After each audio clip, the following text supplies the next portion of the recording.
சந்திரலேகாவும் விஜயனும் இருக்கும் புகைப்படத்தை பார்த்து கார்த்திக் அதிர்ச்சி அடைந்தான். இதுவரை அவன் பார்த்தவற்றில் இதுவே அவனுக்கு பேரதிர்ச்சியாக தோன்றியது. சந்திரலேகாவுக்கும் விஜயனுக்கும் என்ன சம்பந்தம் இருக்க முடியும் என்று அவன் குழம்பினான். கீழே விழுந்த புகைப்படத்தை மீண்டும் கையில் எடுத்து இருவரையும் ஆழ்ந்து பார்த்தான். அது சந்திரலேகாவேதான். அவள் பக்கத்தில் நிற்பது விஜயனேதான். ஆனாலும் அது இப்போது எடுக்கப்பட்ட புகைப்படம் இல்லை என்பது அவனுக்கு தெரிந்தது.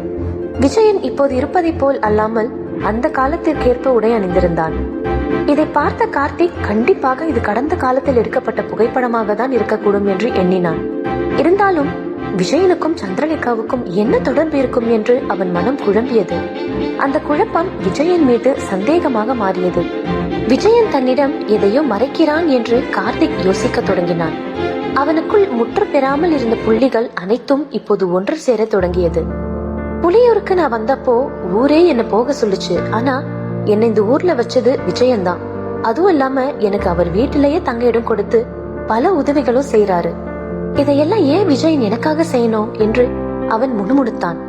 மேலும் விஜயன் தனக்கு சந்திரலேகாவின் புத்தகத்தை காட்டிய விஷயமும் கார்த்திக்கின் மூளைக்கு பளிச்சிட்டது.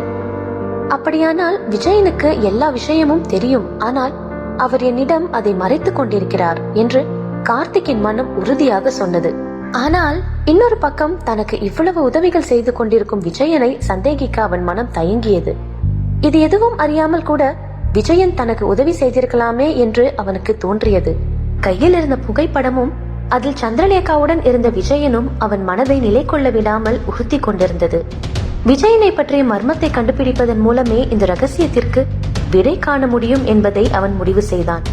அப்போதுதான் அந்த அறையின் வெளியே தெரிந்த நிழலின் மீது அவன் பார்வை திரும்பியது. கார்த்திக் உஷாராகி தனது கையில் இருந்த புகைப்படத்தை அருகில் இருந்த மேஜை மீது வைத்தான். ஒரு ஊதா நிறத்திலான துணி மட்டும் லேசாக வெளியில் எட்டி பார்த்து கொண்டிருந்தது. அது ஒரு தாவணி என்பது அவனுக்கு தெரிந்தது. கண்டிப்பாக இது ஏதோ ஒரு பெண் தான் என்பதை உணர்ந்து அவன் மெதுவாக கதவை நோக்கி முன்னேறினான். சட்டென்று கதவுக்கு வெளியில் வந்து பார்த்தபோது யாரோ அங்கிருந்து ஓடுவதை கவனித்தான். இடுபாடுகளுக்கு மத்தியில் யார் ஓடுகிறார்கள் என்பதை அவனால் தெளிவாக பார்க்க முடியவில்லை. கார்த்திக் வேக வேகமாக அந்த உருவத்தை துரத்தி கொண்டு ஓடினான்.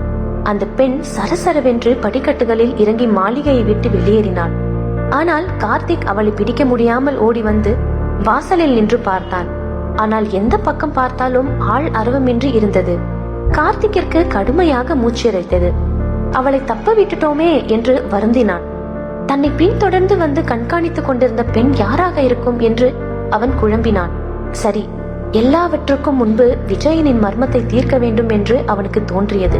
உடனே அங்கிருந்து விஜயனின் வீட்டை நோக்கி நடக்க ஆரம்பித்தான். வீட்டை அடைந்த கார்த்திக் களைப்புடன் உள்ளே நுழைந்தான். விஜயனை காணும் பரபரப்பில் அவன் வந்தபோது அடுப்படையில் துர்கா மூச்சிறைக்க தண்ணீர் குடித்துக் கொண்டிருப்பதை அவன் பார்த்தான். அவள் மேலும் கீழுமாக மூச்சு வாங்கியபடி தண்ணீரை குடித்துக் கொண்டிருந்தாள். அவள் வாயை தாண்டி தண்ணீர் அவள் கழுத்தில் வழிந்தோடி கொண்டிருந்ததை கார்த்திக் கவனித்தான். துர்கா ஏன் இப்படி மூச்சு வாங்க தண்ணி குடிச்சிட்டு இருக்கா என்று தனக்குள் யோசித்தபடி துர்கா என்று அழைத்தபடி அடுப்படிக்குள் வந்தான் கார்த்திக். அவன் அழைத்த நொடியில் திடுக்கிட்டு துர்கா கையில் வைத்திருந்த தண்ணீர் சொம்பை கீழே போட அது அங்கிருந்த அமைதியை கிழிக்கும்படி சப்தமிட்டு உருண்டு ஓடியது. துர்கா கார்த்திக்கிற்கு முன்பு மூச்சிறைக்க நின்று கொண்டிருந்தாள். என்ன ஆச்சு துர்கா, ஏன் இப்படி மூச்சு வாங்குற என்றான் கார்த்திக். ஒன்னும் இல்லையே, சாதாரணமா தான் இருக்கேன் என்று இயல்பாக இருப்பது போல் காட்டிக்கொண்டாள் துர்கா. அப்போது அவள் அணிந்திருந்த தாவணியின் நிறத்தை கார்த்திக் கவனித்தான். மாளிகையில் அவன் பார்த்த அதே ஊதா நிறம். மூச்சிறைக்க துர்கா அவனை பார்த்து நடுக்கத்துடன் நின்று கொண்டிருந்தாள். துர்கா மூச்சிறைப்பதை பார்த்தால் கடுமையாக ஓடி வந்தவள் போல் அவனுக்கு தோன்றியது. ஒருவேளை மாளிகையில் அவனை பின்தொடர்ந்து வந்தவள் துர்காவாக இருக்குமா என்று அவன் யோசித்தான். அந்த யோசனையை உறுதிப்படுத்திக் கொள்ள துர்காவிடம் நெருங்கினான் கார்த்திக். அவளுக்கு கடுமையாக மூச்சு வாங்கியது. என்னாச்சு துர்கா, எங்கேயாவது வெளியில ஓடுனியா? இல்லையே, பதட்டத்தோடு பதில் அளித்தாள் துர்கா. அப்புறம் ஏன் இப்படி மூச்சு இறக்கிது? யார்கிட்ட இருந்தாவது தப்பிச்சு வந்தாதான் இப்படி ஆகும். துர்கா திடுக்கிட்டு பார்த்தாள். சொல்லு துர்கா, என்ன நடந்துச்சு? ஒன்னும் நடக்கல, நான் வீட்டுல தான் இருந்தேன், எங்கேயும் போகல, யாரும் என்ன துரத்தல. எதுக்கு இப்ப தேவையில்லாம என்ன கேள்வி கேக்குறீங்க என்று பொறிந்து தள்ளினாள் துர்கா. சட்டென்று கோபப்படுவதன் மூலம் துர்கா பேச்சை மாற்ற நினைக்கிறாள் என்று கார்த்திக்கிற்கு தெரிந்தது. அதுவே அவள் மீதான சந்தேகத்தையும் அவனுக்கு அதிகரித்தது. இன்னும் எதுக்கு நிக்கிறீங்க, போங்க என்று அவனை விரட்டுவதிலேயே கண்ணாக இருந்தாள் துர்கா. கொஞ்சம் தண்ணி வேணும் என்றான் கார்த்திக். துர்கா சொம்பை எடுத்து அவனுக்கு தண்ணீர் ஊற்றி கொடுத்தாள். துர்காவின் மீது இருந்த பார்வையை விலக்காமல் தண்ணீரை குடித்து முடித்து அவள் கைகளில் அவன் கொடுத்த போது அந்த உரசலில் அவள் கோபமுடன் சினுங்கினாள். கார்த்திக் மெல்ல அடுப்படியில் இருந்து வெளியேறினான். அவனுக்கு இதுவரை விஜயின் மீது மட்டும் இருந்த சந்தேகம் இப்போது துர்காவின் மீதும் வந்தது. அண்ணன் தங்கைகள் இருவரும் சேர்ந்து கொண்டு தன்னை ஏமாற்றுகிறார்கள் என்று அவன் நினைத்தான். அதனால் இப்போது உடனடியாக சென்று விஜயனிடம் விசாரிப்பது முட்டாள்தனம். நேரம் பார்த்துதான் இவர்களை பிடிக்க வேண்டும் என்று முடிவு செய்தான். இரவு உணவு சாப்பிடும் போது கூட விஜயனிடம் தனது உரையாடலை தவிர்த்து கொண்டு அமைதியாகவே இருந்தான் கார்த்திக். இரவு 10 மணி ஆனது. ஒட்டுமொத்த புலியூரும் கதவுகளை அடைத்துக் கொண்டு உறங்கிக் கொண்டிருந்தது. விஜயனும் தன் அறையில் உறங்கிக் கொண்டிருக்க கதவு டக் டக் என்று தட்டப்பட்டது. விஜயன் எழுந்து திறந்து பார்த்த போது கையில் போர்வை தலையணைகளுடன் கார்த்திக் நின்று கொண்டிருந்தான். மேல இருக்கிற ரூம் ரொம்ப குளிரா இருக்கு, இன்னைக்கு உங்க ரூம்ல நான் தூங்கலாமா என்று கார்த்திக் கேட்க, இதுல என்னப்பா இருக்கு, உள்ள வாங்க என்று வழிவிட்டு நகர்ந்தான் விஜயன். ஆனால் உண்மையில் கார்த்திக் வந்தது விஜயனை கண்காணிக்க என்பது அவனுக்கு மட்டுமே தெரிந்திருந்தது. கார்த்திக், நீங்க கட்டில்ல படுங்க, நான் கீழே படுத்துக்கிறேன் என்று விஜயன் தனது தலையணையை போர்வைகளை எடுக்க நகர்ந்தான். பரவாயில்ல, நான் கீழே படுத்துக்கிறேன் என்று விட்டு கார்த்திக் போர்வையை விரித்து கீழே படுத்தான். கார்த்திகை பார்த்து புன்னகைத்து விட்டு விஜயன் பழையபடி கட்டிலில் படுத்துக் கொண்டான். படிப்படியாக இரவு இருண்டது. அறையில் இருந்த வெப்பநிலையும் குறைந்தது. விஜயன் கண் அசந்து தூங்கிக் கொண்டிருந்தான். ஆனால் கார்த்திக் போர்வைக்குள் தூங்குவதைப் போல விழிப்புடன் இருந்தான். மணி சரியாக 3 ஆனது. தூங்கிக் கொண்டிருந்த விஜயன் போர்வையை விலக்கி எழுந்தான். கார்த்திக் விஜயன் எழுந்திருப்பதை உணர்ந்தான். இந்த நடுராத்திரியில் விஜயன் எதற்கு எழுந்திருக்கிறான், என்ன விஷயமாக இருக்கும் என்று கார்த்திக் யோசிக்க தொடங்கினான். விஜயன் ஒரு கணம் கார்த்திக் உறங்கிக் கொண்டிருப்பதை பார்த்துவிட்டு தனது உடைகளை எடுத்து உடுத்த தொடங்கினான்.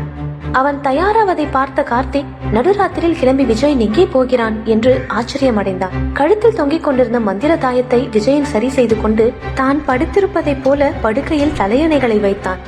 அதன் மீது போர்வையை போட்டு மூடினான். அனைத்தும் சரியாக இருப்பதை உறுதி செய்ததும் விஜயன் மெதுவாக கதவை திறந்து வெளியே வந்தான். அவனை தொடர்ந்து கார்த்திக் எழுந்தான். இந்த நேரத்தில் எதற்கு விஜயன் வெளியில் செல்ல வேண்டும், அதுவும் இங்கு தூங்குவது போல ஒரு ஏற்பாட்டை செய்துவிட்டு ஏன் போக வேண்டும் என்று கார்த்திக்கிற்கு கேள்வி எழுந்தது. விஜயனை பின்தொடர்ந்து செல்ல முடிவு செய்தான். விஜயன் வீட்டை விட்டு வெளியேறி சாலையில் நடக்க தொடங்கினான். கார்த்திக் அவனுக்கு தெரியாமல் அவனை பின்தொடர்ந்து வந்தான். நாய்களின் ஊளைகளுக்கு நடுவே தன்னை தொடர்ந்து கார்த்திக் வருவது தெரியாமல் விஜயன் நடந்து சென்று கொண்டிருந்தான்.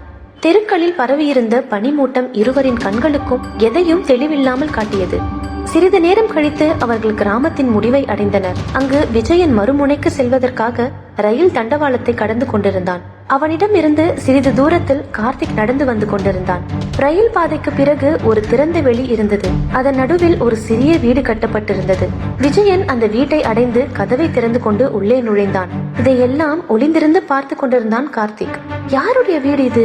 இந்த இரவு நேரத்துல விஜயன் எதற்கு இந்த வீட்டுக்கு வந்தாரு என்று அவனுக்குள் கேள்வி எழுந்தது. மெதுவாக ரயில் தண்டவாளத்தை நோக்கி அவன் வந்த போதுதான் ஒரு இளம் பெண் அந்த வீட்டை நோக்கி செல்வதை அவன் பார்த்தான். அவள் தலை நிறைய மல்லிகை பூவை வைத்துக் கொண்டு எடுப்பான சேலை அணிந்து கவர்ச்சிகரமாக நடந்து சென்று கொண்டிருந்தாள்.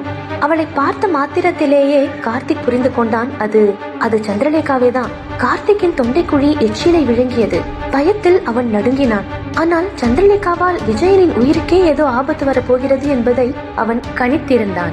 உடனடியாக அவளிடம் இருந்து விஜயனை காப்பாற்ற வேண்டும் என்று கார்த்திக் காலை நகர்த்தும் போதுதான் அதை கவனித்தான். கார்த்திக்கின் ஒரு கால் ரயில்வே தண்டவாளத்தில் மாட்டிக்கொண்டிருந்ததை பார்த்து அவன் திகைத்தான். ரயில்வே கிராசிங்கிற்காக தண்டவாளம் மாற்றப்பட்டதில் அவன் கால்கள் அதில் வலுவாக சிக்கியிருந்தது. அதை வெளியில் எடுக்க அவன் முயற்சித்தும் அது முடியவில்லை. அந்த போராட்டத்தில் அவன் கணுக்காலில் இருந்து லேசாக ரத்தம் வருவதை கார்த்திக் கவனித்தான். அதில் மாட்டியபடி கார்த்திக் அந்த வீட்டை பார்த்தான். சந்திரலேகா உள்ளே சென்று கதவை தாழ் போட்டு மூடினாள். கார்த்திக் அச்சத்துடன் அங்கு தெரியும் ஒரு ஜன்னல் வழியே நடப்பதை பார்த்து கொண்டிருந்தான். படுக்கையில் அமர்ந்திருந்த விஜயனின் அருகில் வந்த சந்திரலேகா அவன் மடியில் அமர்ந்து அவனை மெத்தையில் தள்ளினாள். மெதுவாக விஜயனின் மீது சாய்ந்து படுத்தாள். கார்த்திக்கிற்கு இது புதிய காட்சி இல்லைதான். ஏனென்றால் இதே போல் ஒரு பணக்காரனிடம் அவள் மாளிகையில் உல்லாசமாக இருந்ததை அவன் பார்த்திருந்தான். ஆனால் இந்த முறை அவளிடம் சிக்கியிருப்பது தனக்கு உதவி செய்து கொண்டிருக்கும் விஜயன் என்பதை அறிந்த அவன் மனம் துடித்தது. எப்படியாவது சந்திரலேகாவிடமிருந்து விஜயனை காப்பாற்றிட வேண்டும் என்று துடித்தான். ஆனால் இன்னொரு அதிர்ச்சியாக ரயில் ஒன்று தண்டவாளத்தில் வந்து கொண்டிருந்தது. அதை பார்த்த கார்த்திக்கிற்கு தூக்கி வாரி போட்டது. அவசரமாக தனது கால்களை தண்டவாளத்திலிருந்து விடுவிக்க முயற்சி செய்தான். ஆனால் காலில் இருந்து ரத்தம் தான் வடிந்ததை தவிர அதை வெளியில் எடுக்க முடியவில்லை. விஜயன், அங்கிருந்து தப்பிச்சு போ, அவ கூட இருக்காத என்று கார்த்திக் சத்தமிட்டான். ஆனால் அவனை நோக்கி வந்து கொண்டிருக்கும் ரயிலின் சத்தத்தில் அவன் குரல் ஒன்றும் இல்லாமல் போனது. இப்போது ரயில் கொஞ்சம் கொஞ்சமாக அவனை நெருங்கிக் கொண்டிருந்தது. இன்னொரு பக்கம் விஜயன் சந்திரலேகாவின் மோகத்தில் தொலைந்து கொண்டிருந்தான். சந்திரலேகா அவன் உடல் முழுவதும் தனது இதழ்களை பதித்துக் கொண்டிருந்தாள். அவ்வாறே அவள் மெல்ல விஜயனின் உடைகளை களைய தொடங்கியிருந்தாள். வெளியே கார்த்திக்கின் எச்சரிக்கையை கேட்காமல் விஜயனின் கைகள் அவள் இடையை வருடி கொண்டிருந்தது. ரயில் இப்போது கார்த்திக்கிற்கு நெருக்கத்தில் வந்தது. ஆனால் கார்த்திகால் தண்டவாளத்திலிருந்து கால்களை எடுக்க முடியவில்லை. பொறுக்க முடியாத வலியிலும் விஜயன், அங்கிருந்து போயிடு, அவ உன்னை கொன்னிடுவா என்று கத்தி கொண்டிருந்தான் அவன். ஆனால் அதை கொஞ்சம் கூட காதில் வாங்காமல் விஜயன் சந்திரலேகாவின் மீது தனது உணர்ச்சிகளை கொட்டி தீர்த்து கொண்டிருந்தான். அவள் தலையில் சூடியிருந்த மல்லிகையின் மனம் விஜயனின் மூளைக்கு கிறுக்கு பிடிக்க வைத்தது. அவளை மெத்தையில் தள்ளி அவளை ஆழமாக முத்தமிடத் தொடங்கினான் விஜயன். ரயில் தன்னை நெருங்கிக் கொண்டிருந்த சமயத்தில் கண்டிப்பாக செத்து போக போகிறோம் என்று கார்த்திக் நினைத்தான். கடைசியாக ஒரு முறை கடவுளை வேண்டிக் கொண்டு தனது கால்களை பலம் கொண்டு அவன் இழுத்ததில் சட்டென கால் விலகி அவன் தண்டவாளத்தின் நடுவே விழுந்தான். நல்ல வேளையாக தப்பித்தோம் என்று அவன் நிமிர்ந்து பார்க்க ரயில் அவனை இடித்து தள்ளிவிடும் நெருக்கத்தில் இருந்தது. கார்த்திக் உயிர் போகும் தருவாயில் இருப்பதை அறியாத விஜயன் சந்திரலேகாவுடன் பின்னி பிணைந்து நெளிந்து கொண்டிருந்தான். இருவரும் ஒருவரை ஒருவர் தழுவிக்கொண்டு உணர்ச்சியில் மூழ்கி கொண்டிருந்தார்கள். விஜயன் கண்கள் சொருக சந்திரலேகாவுடனான உல்லாசத்தில் திளைத்துக் கொண்டிருந்தான். ரயில் கார்த்திகை மோதும் சமயம் சட்டென யோசித்து தண்டவாளத்திற்கு மறுபக்கமாக அவன் உருண்டு தாவினான். அவனை கடந்து ரயில் தடக் தடக் என்று சென்று கொண்டிருந்தது. தண்டவாளத்தின் ஓரத்தில் உயிர் பிழைத்த கார்த்திக் கடுமையாக மூச்சிறைத்தான். அவன் கால்களில் இருந்து ரத்தம் மெதுவாக விழுந்திருந்தது. கிட்டத்தட்ட மரணத்தை அத்தனை நெருக்கத்தில் பார்த்திருந்த அவன் வாய் முற்றிலுமாக வறண்டு கிடந்தது. அந்த நிலையிலும் கார்த்திக்கிற்கு விஜயனின் நினைப்பே வந்தது. ரத்தம் வழியும் கால்களுடன் அவன் எழுந்து விஜயனை காப்பாற்ற வேண்டும் என்று ரயில் பாதையில் இறங்கி ஓடினான். வேக வேகமாக வந்து தண்டவாளத்தை ஒட்டியிருந்த வீட்டை அடைந்தான். அங்கிருந்த கதவின் மீது மோதி திறந்து உள்ளே நுழைந்தான் கார்த்திக். ஆனால் உள்ளே வந்து பார்த்தபோது அவனது அதிர்ச்சி இன்னும் பல மடங்கு அதிகரித்தது. உள்ளே விஜயனும் இல்லை, சந்திரலேகாவும் இல்லை. இதை கண்ட கார்த்திக்கின் மூளைக்குள் கலவரமே வெடித்தது. விஜயன் எங்கே போனான்? சந்திரலேகாவால் அவனுக்கு என்ன ஆனது? இனி கார்த்திக் என்ன செய்ய போகிறான்? தொடர்ந்து கேளுங்கள் சந்திரலேகா.